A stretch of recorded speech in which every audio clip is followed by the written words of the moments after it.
The Church of the Immense Prophets is brought to you by Béarnaise, the sandwich spread that cures your headache too.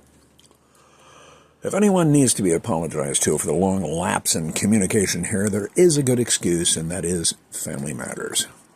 For you see, the passing of a close family member requires that energy, in this case a lot of energy, be put into settling the effects of the recently departed.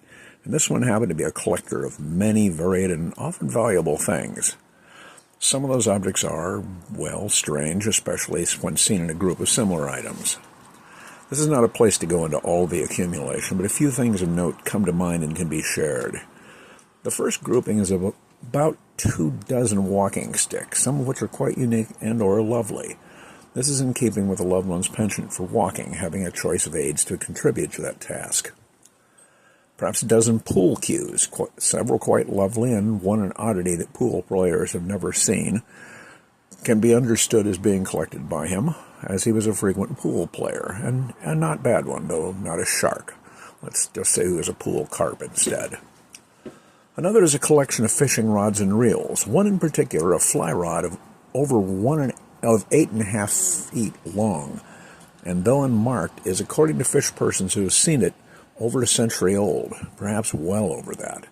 The odd part here is that he who left it was not a fisherman at all, just a collector.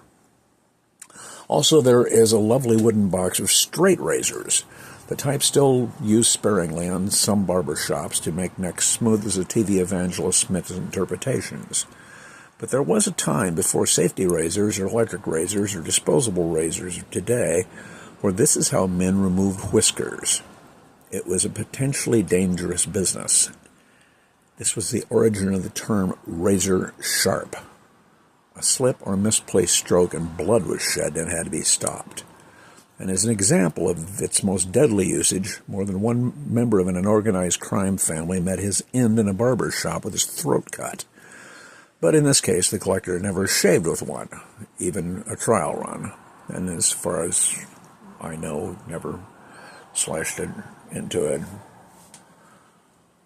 organized crime family member. No, I don't think so. But there are over 20 of those, and many have handles, perhaps carved from ivory, with naked women on them.